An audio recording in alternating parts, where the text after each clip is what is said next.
रेवाड़ी में नगर परिषद के चुनावों की तैयारी चल रही है जोरों पर। देखिए हमारी इस खास रिपोर्ट में कि वो काम की पहचान करके अच्छे उम्मीदवार के पक्ष में जिस तरह से समर्थन कर रहे हैं, तो ये निश्चित रूप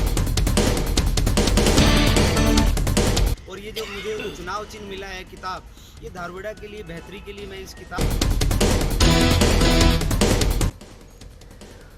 रेवाड़ी नगर निकाय चुनाव में मात्र 6 दिन का समय रह गया है। ऐसे में कोई भी प्रत्याशी चुनाव प्रचार करने में कोई कसर नहीं छोड़ रहा है।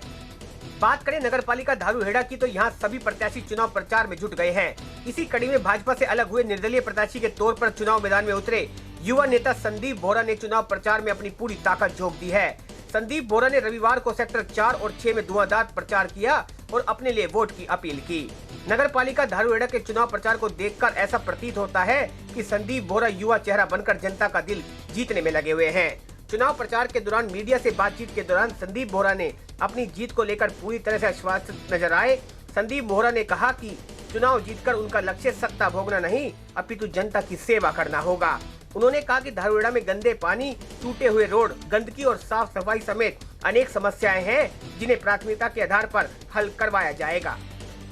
संदीप बोहरा ने विरोधी प्रत्याशियों पर निशाना साधते हुए कहा कि ऐसे लोग जो कभी जनता के बीच में ही नहीं रहे और टिकट मिलने के बाद जनता के बीच जाने का ढोंग कर रहे हैं। बड़े बड़े नेता उनका चुनाव प्रचार में आ रहे हैं, पर जनता सब समझती है कि असली कौन है और नकली कौन है। उन्होंने कहा कि मुझे पूरा विश्वास है कि मेरी जनता ऐसे लोगों पर कभी भी सत्ता पर काबिज नहीं होने देगी। अगर आपने अभी तक हमारा चैनल सब्सक्राइब नहीं किया तो अभी सब्सक्राइब करें और बेल आइकॉन को क्लिक करके हमारी लेटेस्ट वीडियोस के बारे में अपडेट जानें।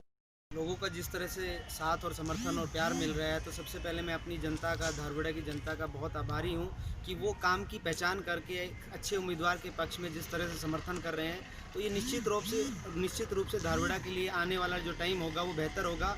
और ये जो मुझे चुनाव चिन्ह मिला है किताब, ये धारूहेड़ा के लिए बेहतरी के लिए मैं इस किताब का, जो मुझे अगर जिस तरह का समर्थन किताब को मिल रहा है, इस समर्थन की ताकत से मैं धारूहेड़ा के लोगों की बेहतरी के लिए काम करूंगा और उन लोगों की जो परेशानियां हैं, दुविधाएं हैं, जो उनके लिए परेशानियां रोज़ रोज़ वो झेलते हैं, उनको दूर करने का मैं काम करूँगा। सारी समस्याएं हैं सेक्टर में। हमारे यहाँ गंदे पानी की समस्या है। सेक्टर का अम्बेडकर पार्क है, उसमें बहुत जैसे गंदगी का अंबार लगा हुआ है। जब वहाँ से भिवाड़ी से गंदा पानी आता है तो वो वहाँ पे भर जाता है और लोग पार्कों में जो एक सुविधा मिलनी चाहिए वो नहीं मिल पा रही है। तो मेरा मकसद रहेगा कि सेक्टर में जितनी भी समस्याएं, कोई एक समस्या नहीं है, चाहे टूटे हुए रोड हैं, चाहे ये हमारे को रिपेयरिंग का ड्रेनेज का सिस्टम जो फेल हुआ पड़ा है, इन सब चीज़ों पे काम करना है। इसके अलावा धारूहेड़ा में अवैध कॉलोनियों का बहुत ज़्यादा मुद्दा है, उनमें बेसिक सुविधाएँ नहीं मिल पा रही है। तो हमारा मकसद रहेगा जितनी भी हमारे यहाँ कॉलोनियाँ धारूहेड़ा में, उनमें बेसिक सुविधाएँ, रोड, पक्के रोड, लाइट, सीवर और जो सुविधाएं देनी चाहिए एक नगर पालिका की तरफ से, मैं वो बेहतर तरीके से मुहैया कराऊंगा। लोगों के बीच में जाके उनके काम करूंगा और जैसा उनकी परेशानी होगी उसको दूर करने का काम करूंगा। इसका कोई असर नहीं होगा क्योंकि वो उनको पता होता है कि कौन उनके बीच में रहने वाला है और कौन सिर्फ जो इलेक्शन के टाइम में होता है उनके बीच में आता है। तो ये डिफरेंस आज जनता जाग चुकी है, उनको सब पता है कि कौन नेता और कौन हमारा चेयरमैन उम्मीदवार हमारे लिए काम कर सकता है और कौन सिर्फ दिखावे के लिए उनके बीच में आता है। मैं जो उम्मीदवार खड़े हैं, जो बाकी उम्मीदवार हैं, क्या वो कभी समाज के बीच में आके उन्होंने कोई काम किया है? क्या उनके पास कोई अनुभव है? क्या उनके पास कैसे समाज में डील करना चाहिए, किस तरह का व्यवहार उनको करना चाहिए, उनको कोई एक्सपीरियंस है इस बात का? जो कभी पार्षद भी नहीं रहे, वो सीधे आते और चेयरमैन का चुनाव लड़ने के लिए खड़े हो जाते हैं। सबसे पहले जैसे हम ड्राइविंग लाइसेंस बनवाते हैं तो लर्निंग लेते हैं, हम सीखते हैं, उसके बाद में हम आगे बढ़ते हैं।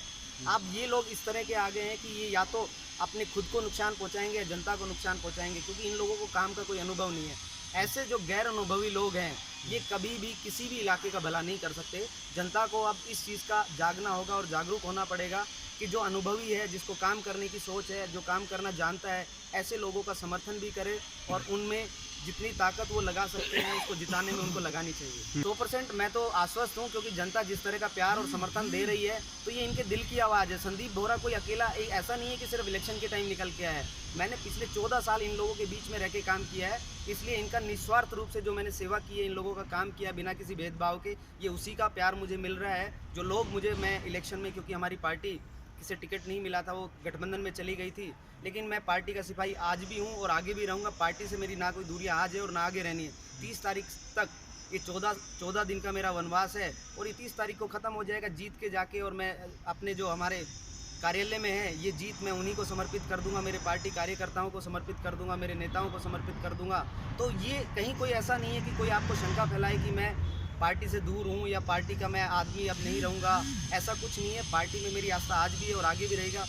मोदी जी जो है एक सोच है, उस सोच को हम युवा आगे लेके जा रहे हैं। अब ज़रूरत है कि हमारा ये इलाका जो है जागरूक बने और एक ऐसे उम्मीदवार के पक्ष में जो सिर्फ हवेली की राजनीति करते हैं, जो घर की राजनीति करते हैं, बाहर कभी जनता के बीच में नहीं आते, ऐसे लोगों से सावधान रहे, गैर अनुभवी लोगों से सावधान रहे और जनता अपने बीच का नेता, अपने बीच का चेयरमैन उम्मीदवार चुने।